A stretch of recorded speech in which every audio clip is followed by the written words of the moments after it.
Hello, friends. Uncle Marv here with another episode of the IT Business Podcast, the show for IT professionals and managed service providers, where we help you run your business better, smarter, and faster.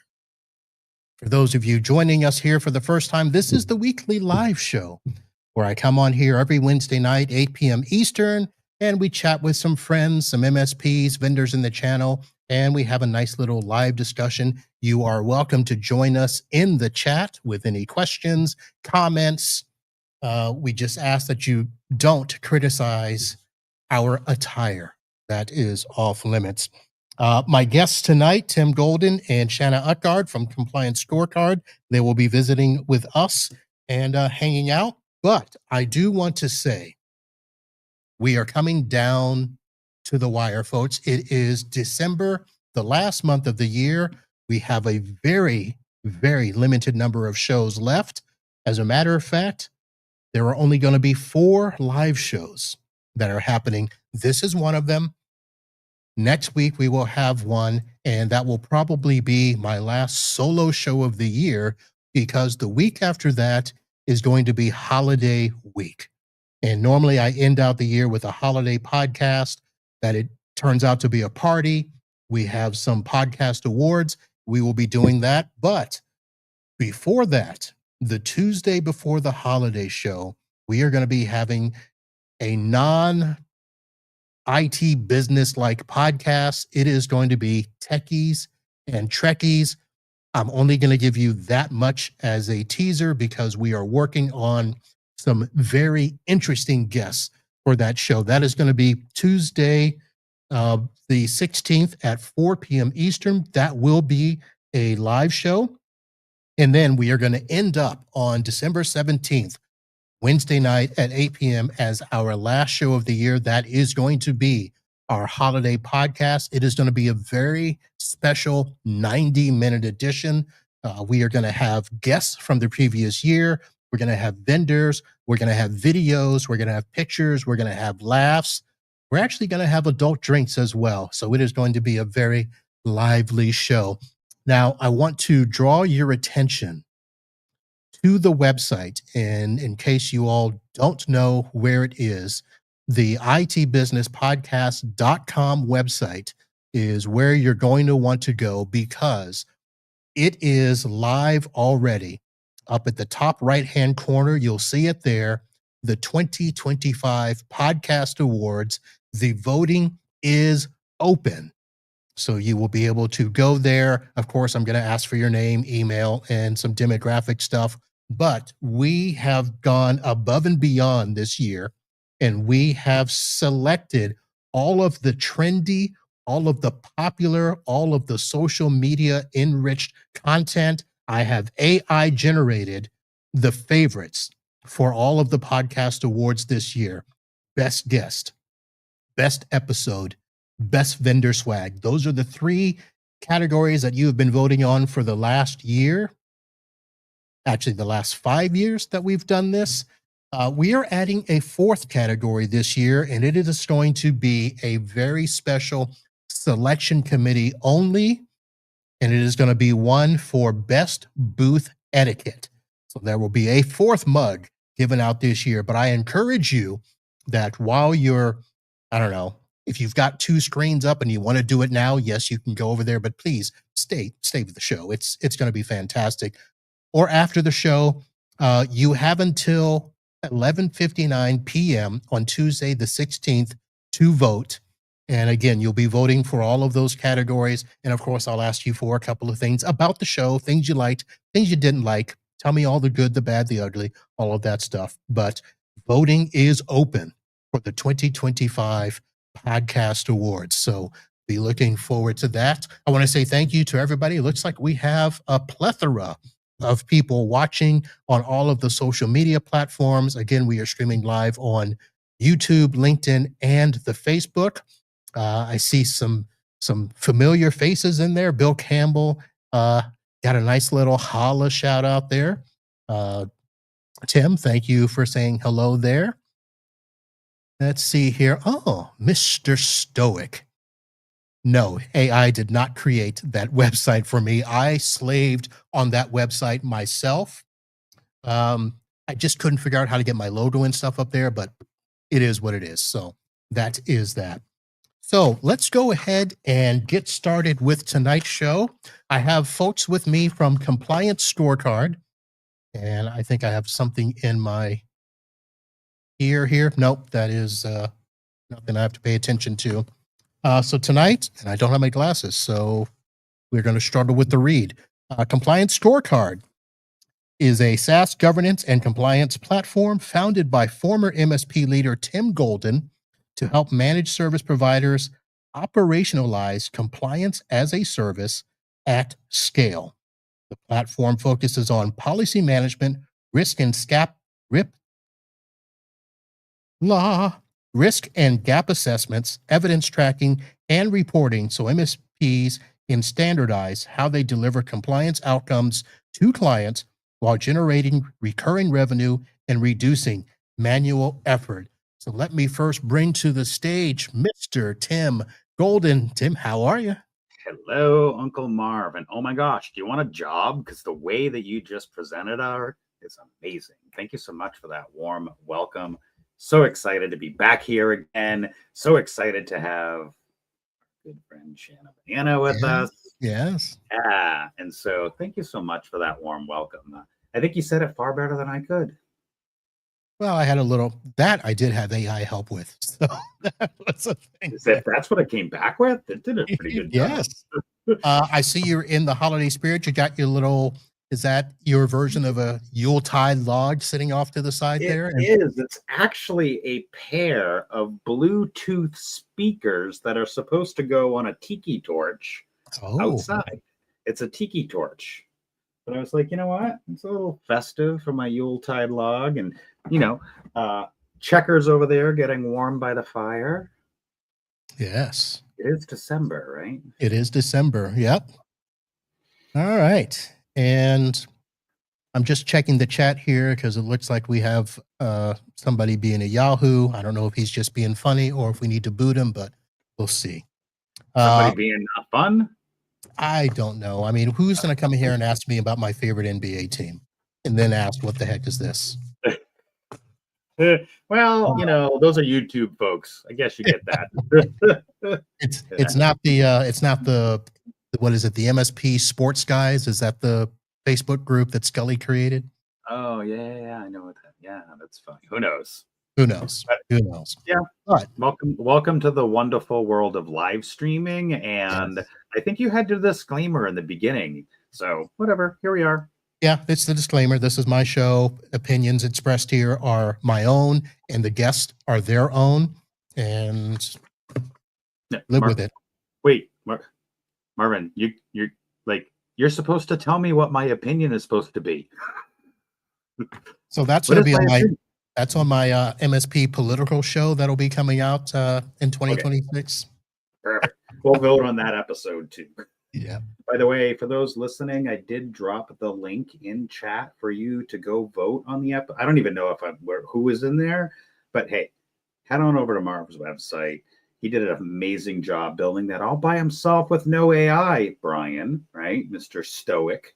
And head on over there, cast a vote, subscribe, do the things. Oh, and guess what is not here? My video that I had made very special for this occasion. That's you want to go hunt for it? Nope. Okay. I have it. And Tim, listen, you're a regular on the show, and I know that you will probably not take offense to this publicly, but privately you might. But I've just got to roll a little video clip here to introduce this person who is Shanna Utgard. And Shanna is currently the senior cybersecurity. No, that was before. Her first guest appearance was all the way back in 2021. She was the first person to ever be here in studio in Fort Lauderdale, Florida. She has been a fantastic guest. Shanna Utgard is joining us. Shanna, welcome back to the channel. How you doing? If I was any better, there'd be two of me. Yeah, where'd you steal that from? I have been saying that for years and years. I laugh. Oh my gosh, when my first in studio appearance with you, that conference was the worst conference I had ever been to. I was chasing my case down with UPS. Like, I still have that little, like, iridescent bomber jacket in my closet just as a souvenir for all the headaches. But it was fantastic having you here, the first person ever to do an in-studio podcast with me. Back when there actually wasn't a studio, it was just a desk in the corner. Look at that. I'm jealous. I don't even have one of those. My first guest mug. Oh, yes, there it is. Look at that. I think I remember that episode, to be honest with you. I think I might have actually participated. Like, I try to join most of yours, but I vaguely remember. That was a way back. That was episode 381. Wow. Is that one they can all vote on this year for best of show? No, that's too far back. Too far back. And the title of that show, do you remember the title, Shanna? Well, the first one was I wired $2.1 million to a cyber attacker. I don't remember what the second one was. Yeah, that was the $2 million cybersecurity education show is what that one was. And then the first, when it was just titled first because you were here in studio, that was March 4th, 2022. Yep. And then you joined me for the Star Trek Picard show, episode 699, last year in August. 4 now? So yeah, you've been on here quite a bit. So awesome. Let's start with the question. Let me just ask it this way, and let the listeners know you were in the channel. You worked with a company that I did some stuff with. I'm still working with them, by the way. Then you left, went off and did some stuff. Now you're back. Let's ask what happened. Yeah, so worked for the cybersecurity vendor. They were awesome. I ended up going and working with my biggest and best MSP partner. Fun story, and it kind of ties everything together. They wanted to build out a compliance as a service offering and have somebody that had experience in compliance, rolling out new product offerings at MSPs, experience in compliance, and I just happened to meet all of those requirements. So I was the VCIO of compliance, set up the entire offering, rolled it out to all of the clients, sold and supported the first umpteen, CAS clients at the MSP, and then ended up leaving there. Took 10 months off. I had a stepkid who had a bone marrow transplant, and that kind of throws a little bit of a wrench in your life. And then spent the last couple months doing some other type of sales and stuff that had, the kind of flexibility and to be able to accommodate doctor's appointments and all of that kind of stuff that I was still going through. But you can take the girl out of the channel, but you can't take the channel out of the girl. So now the opportunity with Compliance Scorecard was just kind of a perfect mashup of all of my previous experience. Like, I've worked for a vendor that was specific in the MSP channel at first. And then I worked for an MSP doing compliance. And this is kind of like a, see one, do one, teach one, like the doctors. So I've done it myself. I rolled it out at an MSP. I know exactly what it takes to do it when you don't have a platform like Compliance Scorecard. I know how to package it. I know how to price it. I know how to sell it. I've done it all. So, all right. So which side contacted the other first? I think it was Marv, you had actually made the recommendation to me. You're like, my buddy Tim, and he lives up by you. So I had applied for a role a while ago. It was like, I don't know, February or something of this year. But then just timing wasn't right. Didn't quite work out at that point. And then we just kind of had been circling. And then everything just kind of happened. Oh, I know. You've just been stalking us since then, is what you told me. It's true. It's true. And I was kind of secretly stalking you too. Like, it's always interesting to find, people that are like-minded, especially in the compliance or risk. But finding those people that are like 20 minutes away from you is like, what? That was pretty like, when we, brought you on, we went and had lunch. Like, most SaaS companies, they're spread out all over the globe. And I'm like, our other team members in Florida, which is fine. It's great. It works. I'm like, I could go and have lunch. I could actually like shake hands and buy you breakfast or something. Like it was super cool. Yeah, we didn't have to ship my laptop to me. I know. I saved like $12 on shit. I mean, I spent $7,000 on breakfast, but yes. Well, very nice. Glad you guys could hook up and make the connection, and you're welcome. Thank you. We're super excited to have her here and just be part of the team. Marvin, you and I have talked over the last couple of years, trying to find the right people and the right roles and the right things. And Yep. as the business leader, those are all hard challenges. And we've had a lot of changes over the last 6 months or so, and I think we're just starting now, getting in our groove, right, and kind of figuring the stuff out. Because I'm not a salesperson, but we're figuring it out. So. Well, let's talk to that just a little bit, because I would say in the last 18 months, it has been almost exponential what you guys have been doing since we chatted with you in the Pitch It Accelerator program, and you had a stroke of luck and had some stuff happen that moved some things along pretty quickly there. So from where you were then to where you are now, I mean, how big has the explosion gotten? 26 months. Let's just start there. Okay. October, 26 months. So November, it's December. So 25.3 days. So 26 months since, what I call our first official, like when we became the thing, right?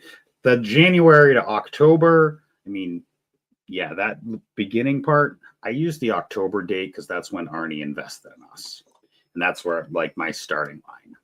So from there, exponential growth, lots of team members. We've gone from version 0.0 to we're about to launch version 10 in January. Version 10 is very, very exciting. We can talk about that a little later. We've had ups and downs. We purchased a company, just, went down that whole pro services route and decided we're a SaaS company first. And so, that whole like learning through that, bringing staff members on, seeing others move on to other positions, and good for them. Like we have always talked about the right person in the right role. And, maybe sometimes we kept people a little too long, but that's okay. Like the lessons that we've learned, and I see a lot of MSPs kind of mirror this. We're really great at some of the technical stuff. We love clicky buttons and blinky lights. But, the business operations side, that's where things tend to get tricky. And for me personally, like sales, kind of not my thing. But I've had to learn a lot in 22 months or less. I've had to learn a lot in the last 5 months, bringing in a sales coach to help me. So yeah, we've had a lot of growth, a lot of change, a lot of challenges, and a lot of overcoming that we've been able to overcome along the way. Right. So tell me this. So when you first came out with the company, it was a different name, and people saw it pretty much as a checklist, just help my clients be, compliant, give me all the things I need to check off that they need to check off, and make it quick and easy. You guys have actually done much more than that. You're now multi-module. Am I correct that you guys have added security awareness training, evidence collection, compliance control assessment, all of that stuff? All that stuff. The security awareness training, I want to make a little pin in that. We integrate with 6 different SAT platforms. Okay. However, the policy component is first in the industry. What we just released, and we'll talk about AI maybe. I've always been on the mindset of do what's right, not what's popular. So we just didn't slap, a chat bot and yay, we're AI now. We actually took 20 of our MSPs, worked with them over a couple of months and now launched it full platform wide. Marvin, you've had to work at corporate companies, right? You've had to sign the employee handbook or password, like those kinds of things, right? Right. Just a checkbox, like you said. Oh, I read it. Did you actually read the handbook? No. Did you actually understand the handbook? Probably not. And that's the problem with policies and procedures. Here's a document, check a box, move on. Well, what we built is twofold. One, here's the document in the legal term, the words. We rewrite it with our private AI and explain it to me like I'm 5 in plain language. So you have the original version, you have the tell it to me like I'm 5 and how does it affect me in my daily life? And then we actually are building test questions on that exact document. So it is tailored for that document in that company. That's the training part that we're doing, is not only just moving through a checkbox, but you're actually building corporate culture around understanding the documents in which run the company. Nobody's doing that. Right. So anyways, Shanna, I got a little yeah, let me just bring it, Shanna in real quick, because I want to go back. So when we had that conversation and I made the reference, oh yeah, Compliance Scorecard, take a look at them. How much of what Tim has been talking about really made you think, yeah, that's where I want to go? Well, when I was at my MSP role, like when I worked for an MSP and was brought in to build out a compliance as a service offering, I looked at looked at 21 tools. I tried 17 of them out. Like I used all the ones that, you can think of that come to mind, whether they're MSP focused or even, the big boys that you listen to any, tech podcast and they're big sponsors of, or, the ones that cost $20,000 a tenant, for one framework. I looked at them all. I used several of them. There wasn't anything that really existed that truly met the mark for MSPs. The two that I used that were, designed for MSPs and owned by, the big, large MSP companies just didn't do what they wanted to do. And one of the big things that I've noticed too, that kind of touches on what Tim talked about with the policy side of things, something that really sticks out to me is in the compliance scorecard messaging. It's not just about compliance, because let's face it, compliance isn't sexy. A lot of the times what this really is it's having the risk conversations with your clients.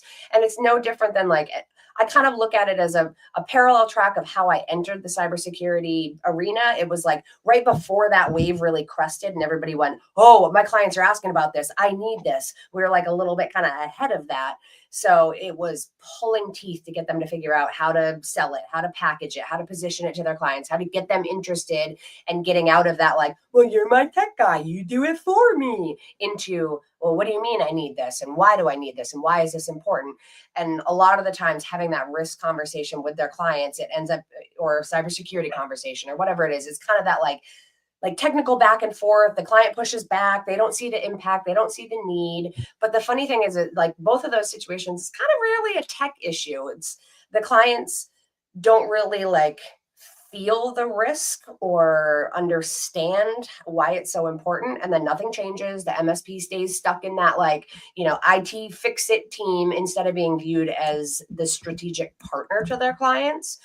And then platform, like what cybersecurity kind of became for a lot of MSPs, compliance or having a structured risk conversation is starting to flip that dynamic. And it gives the clients a really simple way to not only see their risk and understand their risk, but also to own it. That risk should stay on the clients. And I talked to so many MSPs, and I just had a call the other day where this guy said, I'm trying to make my business more bulletproof.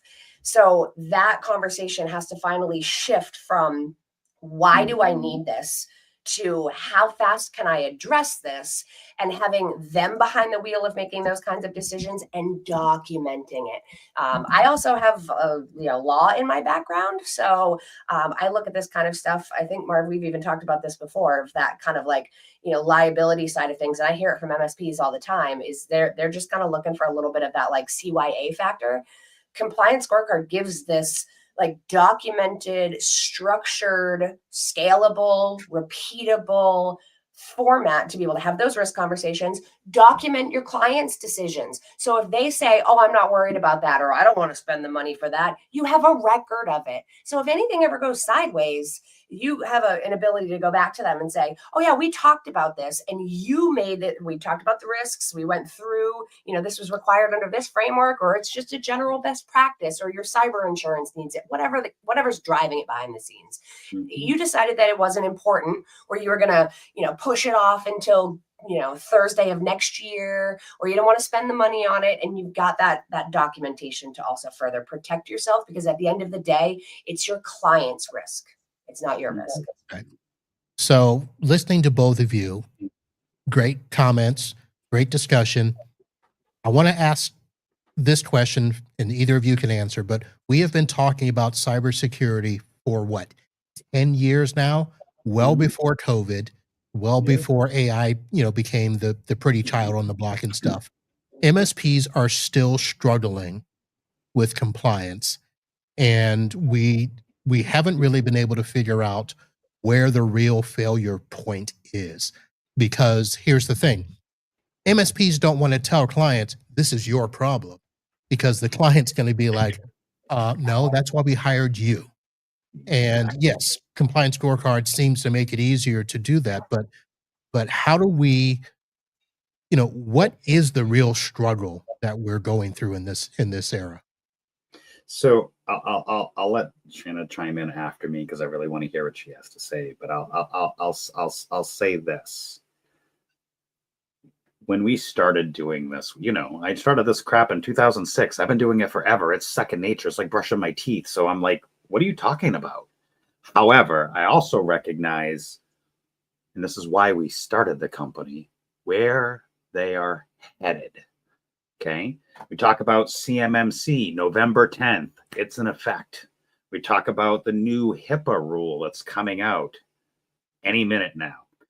So the things are happening. Now, from an MSP perspective, it's been really exciting to watch the market shift over the last 6 to 9 months, seeing the market shift. It has been really fast. So 2 years ago, I'm like, don't use the word compliance. It'll freak them out. Right? And now that's why we say have the risk conversation.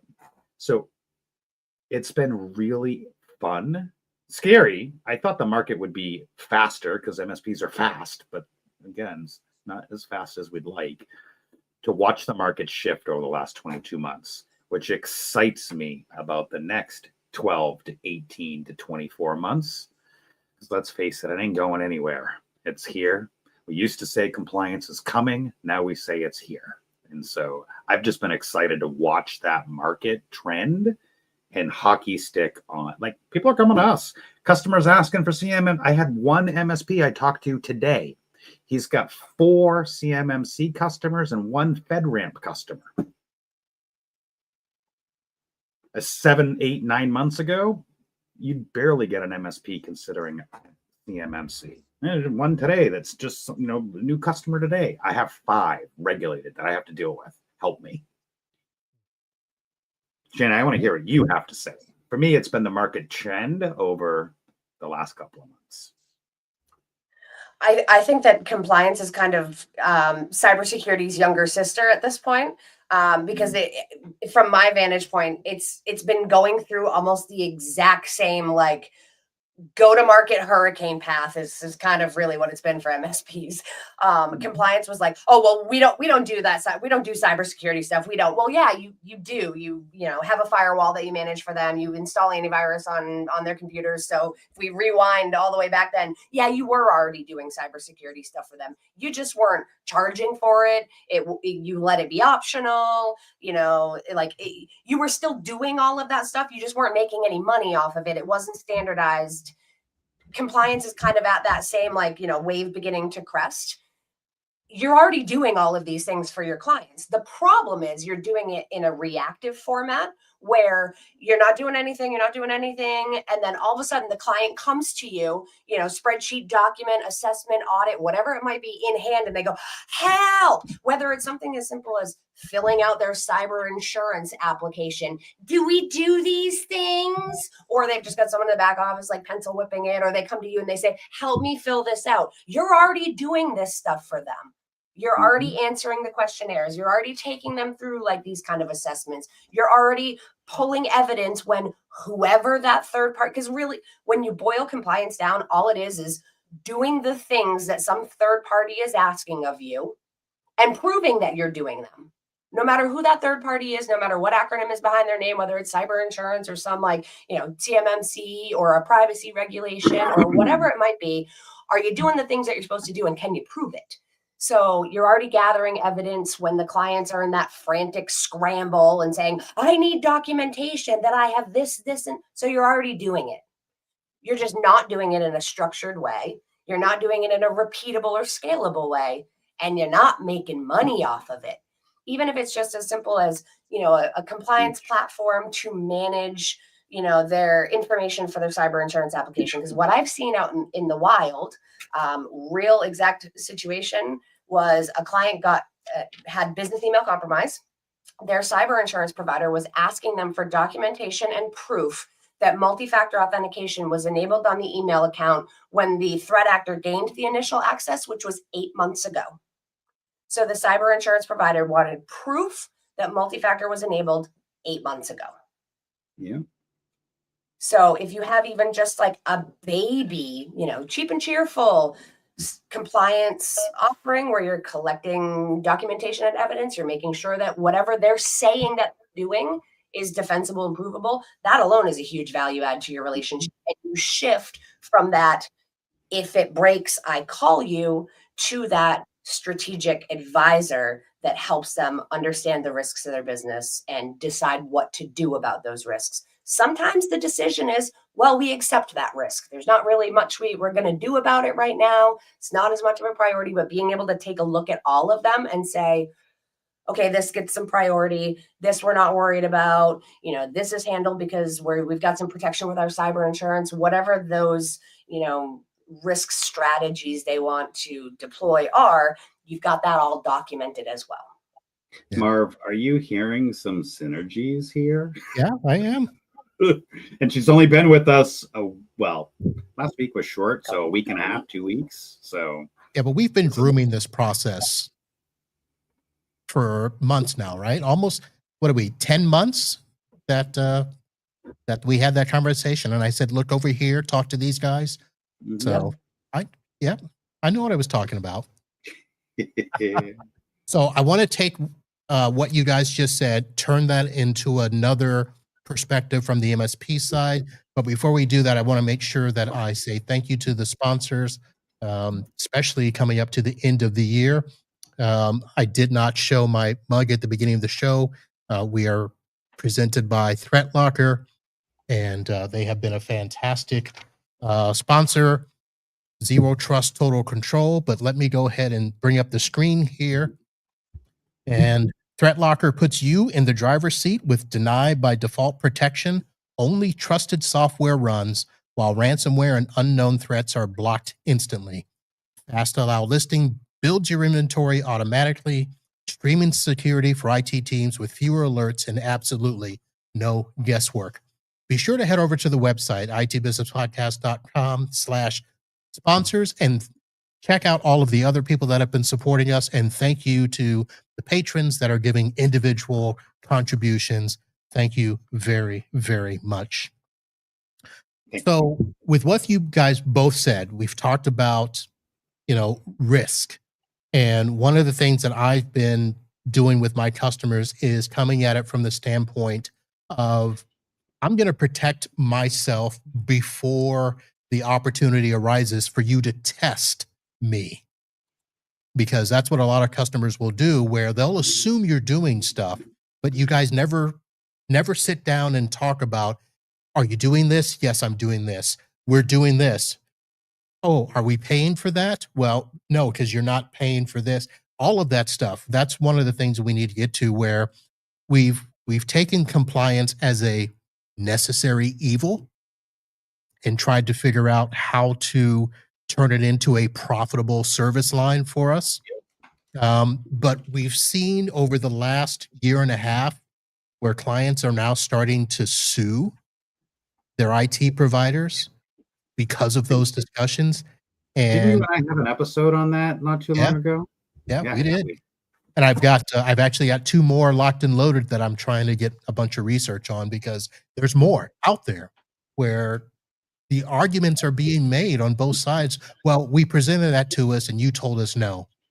And then the client's What like, if you had a tool where for each one of those, even something simple as like CISIG1, right?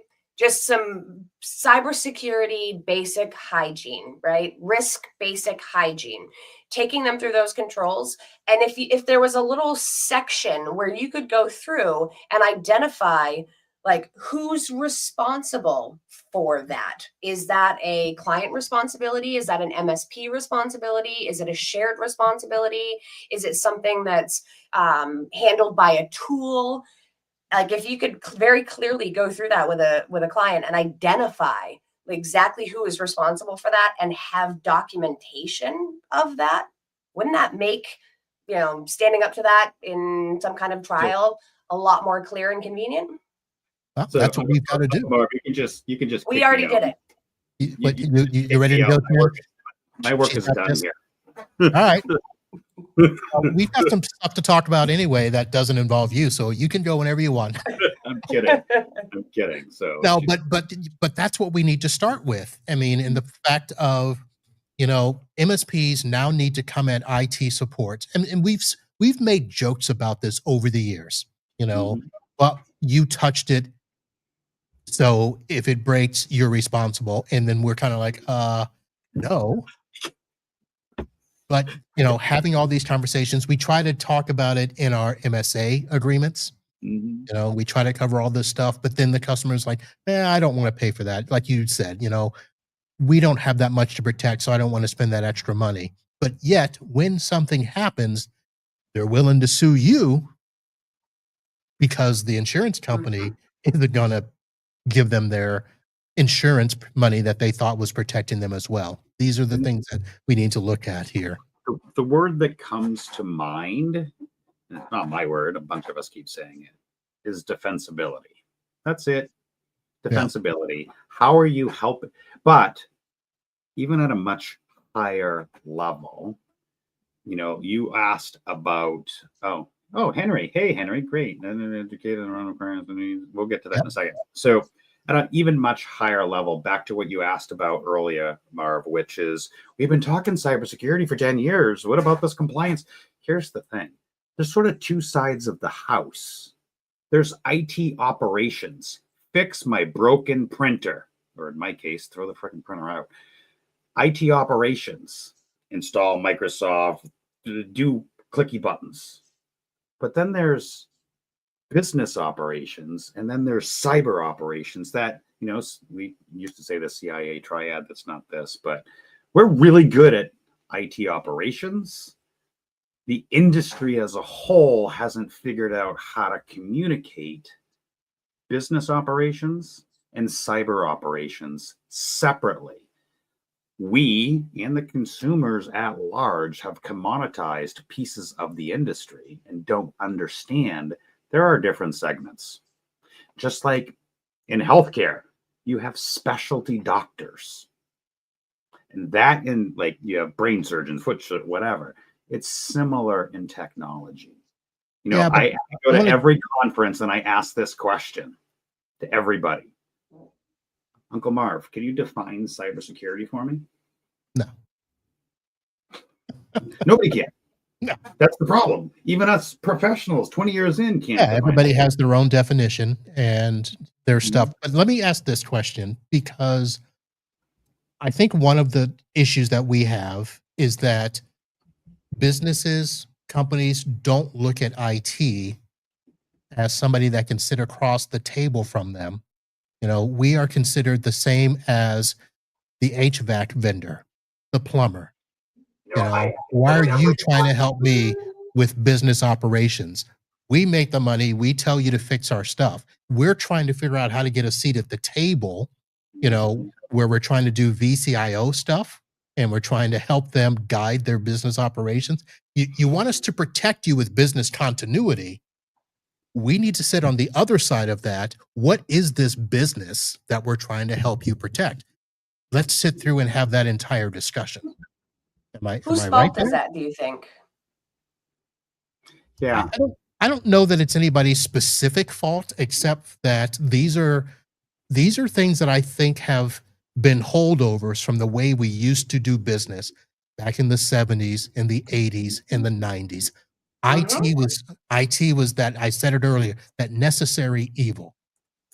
And it was, There and now are that, there are a lot of MSPs that have successfully gotten to that kind of fork in the road and been able to position themselves as those trusted advisors and have that seat, at the executive level. right. The big difference, I mean, just even look at how you structure your regular meetings with your clients. What kind of stuff are you going through in your QBRs, your TBRs, whatever you want to call it? Those interactions that you're having with the leadership at the client organization, are you running through things like, this is what you're paying for, this is how many tickets I've closed for you, these are the projects that we've done, this is the, like, are you running through a bulleted list of what you're paying me for? Or are you coming into that conversation with information that helps you earn that seat as a trusted advisor? Or are you justifying your existence as a vendor like the HVAC guy does? Are you giving them an invoice, or are you giving them an actionable report at the end of the day showing them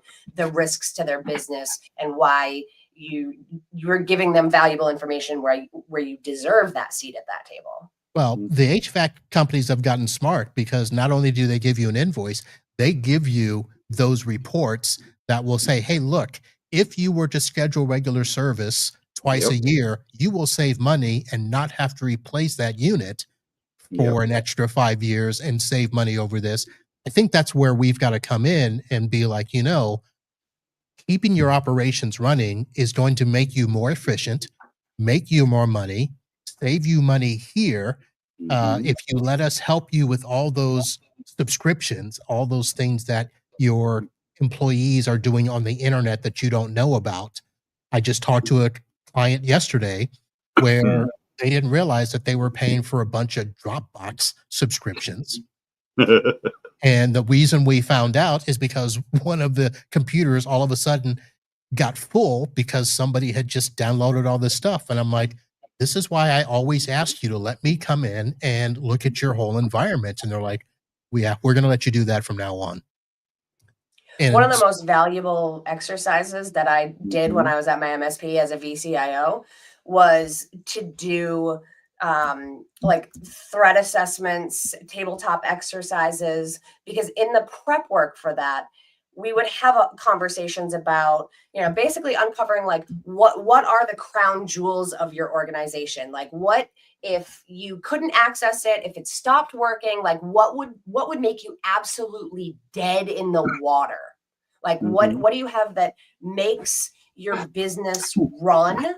And if something bad happened to that, we'd be in big trouble. yeah, Getting all of that information, I would turn around and pass that over to the account managers who are working with these clients on a regular basis, because like you need to have that deep understanding of exactly how they operate, what technology supports that, in order to go into those like deeper conversations. That was one of the most valuable things, because we're not generally like, we're going through and we know the basics, we know generally what they do, what kind of technology supports that, but we're not having like those really deep, like, deeper level conversations with them about that.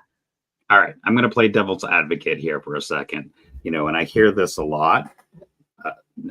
Shanna, you were talking about, you know, what keeps them up, you know, the things that concern them.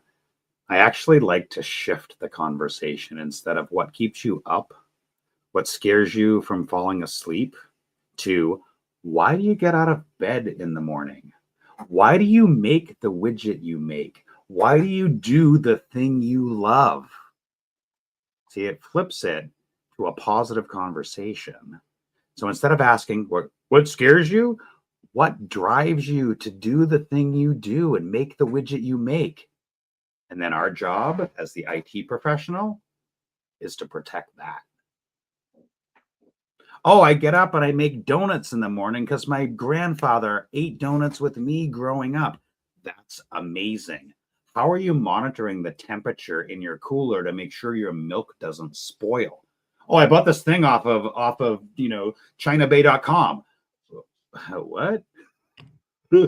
I bought the thermostat that was hacked at the MGM, and now they're going to hack me. But that's how we can shift it to a positive conversation and then use that to have the risk conversation. Oh my God, you love making donuts. We should probably protect your milk and eggs. Or where they're expanding into. I had a client that we were charging $7,500 a month for a compliance as a service program because they started off as a very, very niche nonprofit organization in one market, like one metropolitan market. And their big, their BHAG, their giant goal that they had was to move into other like major metropolitan areas. And even just talking about what kind of compliance requirements, because the service that they provided ingested some healthcare information. So they were very worried about HIPAA, obviously. But they were even looking to go down the road for something like high trust instead. So taking these, basic requirements that since 1996, we have known that we have HIPAA compliance, and a little small organization saying, if we want to grow to this point, then we're going to need to have something that is scalable. And by understanding like where they wanted their business to go, we were able to get them, $7,500 a month. You can do the math on what that brings in every year, just on setting up and deploying and helping them manage, because we weren't managing it for them. Because again, at the end of the day, it's their risk. So we were guiding them as that advisor through how to get to that big, hairy, audacious goal at the end.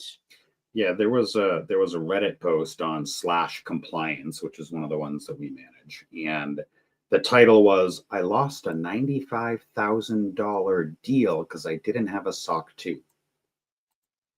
The poster goes on to say, I met with them, good qualifying, blah, blah, blah. We're about ready to sign the CEO. Everybody's on board. And then those IT guys said, do you have a SOC 2? No. And they lost the deal because of it. The point in all of that is your customers, so you, the MSP, your customer, their customers are going to start asking your customers for these things.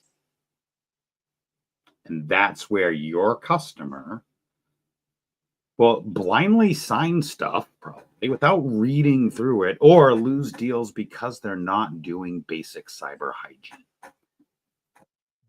So I literally am seeing this every single day. Yeah.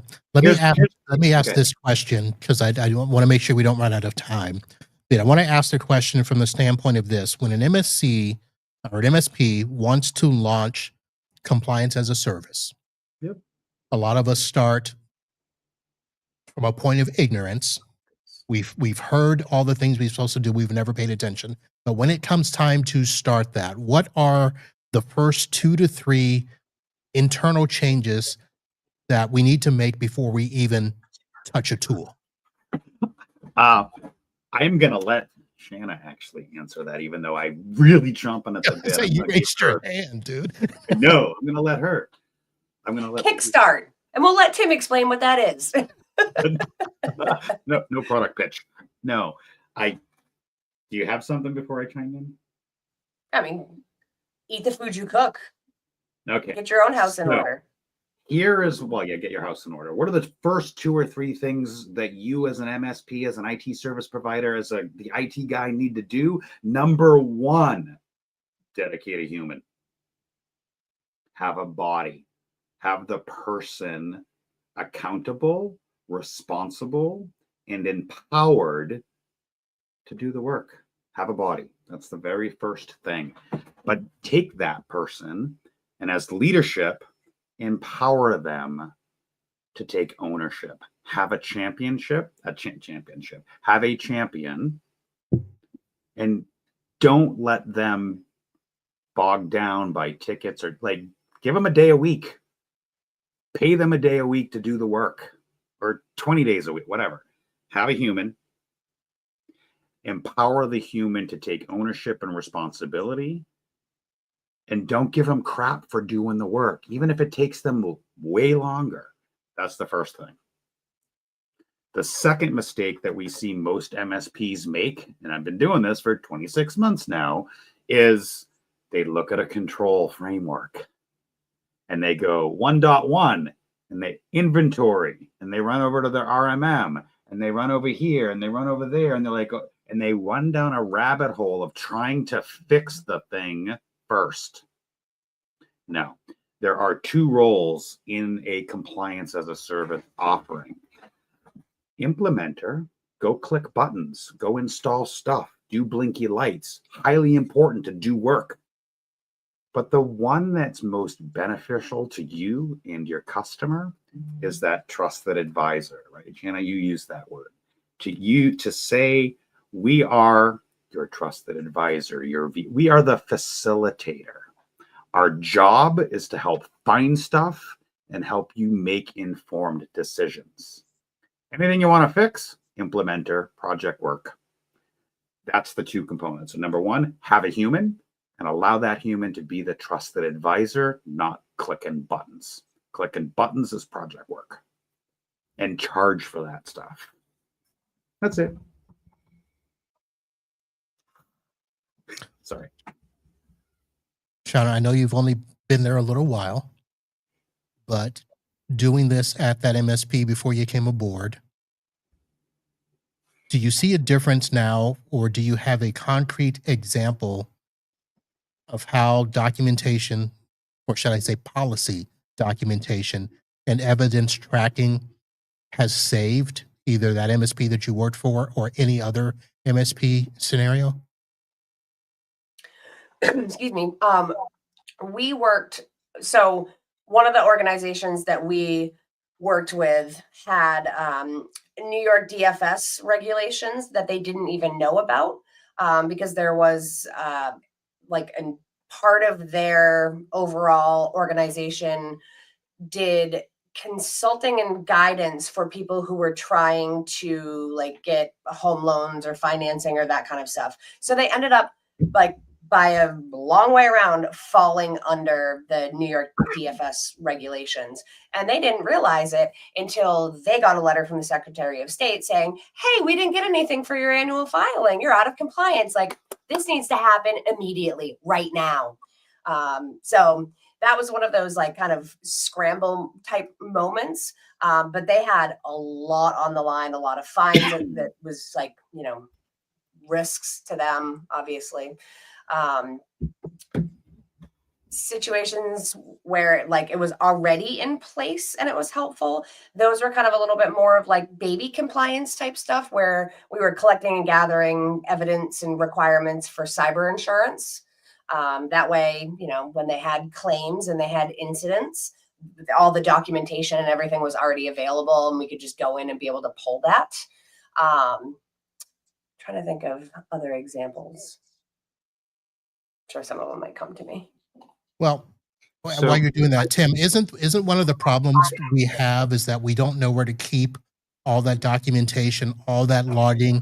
I mean, who keeps MFA authentication records for a year like they're supposed to? Compliance Scorecard does. Sorry, okay. That's a shameless plug. No, but that's the reality, right? Like, you know, you talked earlier, defensibility. You talked earlier about insurance and getting sued and the things. Like, if you start a program You don't have to be compliant on day one. In fact, you won't be compliant on day one, regardless. But you can iterate over time. You can start to build out some of these things over time. Marvin, you've heard me talk about this in the past. We got our FedRAMP thing back in 2006. It freaked me out. I had no idea. Come to find out, we were actually doing a lot of the things that we were supposed to be doing. We just didn't have it written down. And we didn't have those things written down and change managed and approved and logged and dealt with. So we had the thing, written. Just looking at the comment that just came in on LinkedIn. Yes, underscore. So sure. Now, without talking too much about us, before we existed, I was doing that work in SharePoint. I was doing that work on the file server in the building. Spreadsheets, Word docs, the whole thing. And it got to a point where I couldn't do it at scale for a company with 9 offices and 150 staff. One company. If I'm an MSP and I'm trying to replicate that across 20 clients, so I wrote code to help me to do that work. Fast forward, 20 years ago, GRC was a thing. Okay, but that's it. You can do this you can do it on friggin' floppy disk or USB for all I care. No, not on floppy disk, Tim. Don't be ridiculous. All right, you can do it on your file server or SharePoint, but you won't be able to do it at scale, and you won't be able to do it efficiently. I know, because I've lived that life as an MSP. All right, we are coming up to the top of the hour. We didn't hit a lot of stuff that we wanted to get to.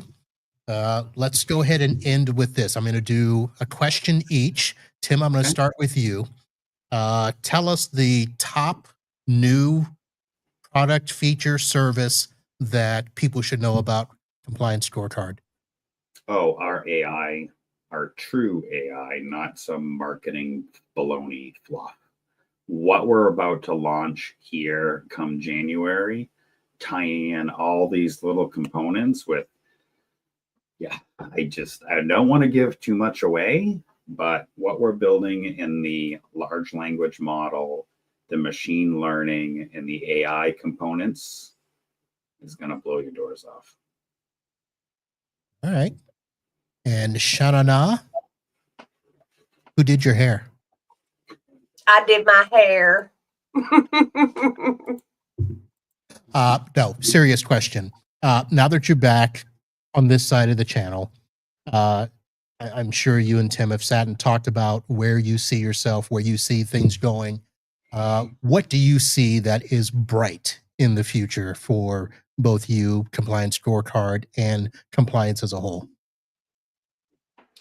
I think we really touched on it a lot earlier, is that positioning as a strategic advisor and being able to gain a seat at the table, have those risk conversations with your clients, justify the investments that you're asking them to make, cover your tookuses. There's so much opportunity for this as another, as more and more of the MSP business, is commoditized to a certain extent, being able to add that kind of value that nobody's going to be able to take away, have those conversations, help a lot of the MSPs that I talk to they really love their clients. They want to help them make smart, well-informed decisions. They bang their head up against the wall, having those kind of conversations, because they're like, I tell them they need these things, but they don't care. They don't see why it's important. They don't want to do it. They don't want to spend the money on it. Like, just helping that conversation be easier. And, I think everybody wins. All right. Tim, you're shaking your head. Are you? I'm just like, my work is done here. No, I'm super excited to have, another member of our team. I'm really excited to see where, like, 2 years ago, I was like, is this even gonna work? And now 25 months in, I'm like, yeah, it's getting there. It's working. The little engine that could, and that's who we are. All right. Well, Tim, Marv, I always appreciate you having us. Thank you so much. And Merry Christmas. Thank you for coming on. Thank you for thank you guys for hooking up so that we could do this. And I will just say, Shanna, I've got your Yoda doll hanging right there. And thank you for that. Compliance Scorecard, folks, positions itself as the built by an MSP for MSPs with workflows aligned to how you sell, document, and support services across multiple regulatory frameworks. Be sure to check them out. Talk to my buddy Tim, talk to my friend Shanna, get yourselves on board. And defensible is the word that should make it a staple word for 2026. That is going to do it for this episode. Reminder, just a few more episodes left. December 17th is the holiday podcast party and award show. I am putting into the chats right now the link for you to go and vote for your podcast awards, best show, best guest, and best swag. And then come join us on the 16th for Techies and Trekkies. And then again on the 17th for that last party. It is a blowout. I was going to say a different word, but it's a party. It's a podcast party, folks. It's your show. You can say what you want. You're just playing at the beginning. So thank you all for hanging out. I want to thank those of you that participate in the chat. Henry, Tim, thank you for joining us. I think it was Billy Campbell earlier, Tom, a few others there. Thank you for hanging out. Be sure to go over to the podcast page, find your favorite podcatcher, follow us. We're going to be doing some great things in 2026. Let me just tell you this. 10 years wow, of podcasting we will be celebrating for all of 2026. Congratulations. That's how good it's been. So thank you all for tonight.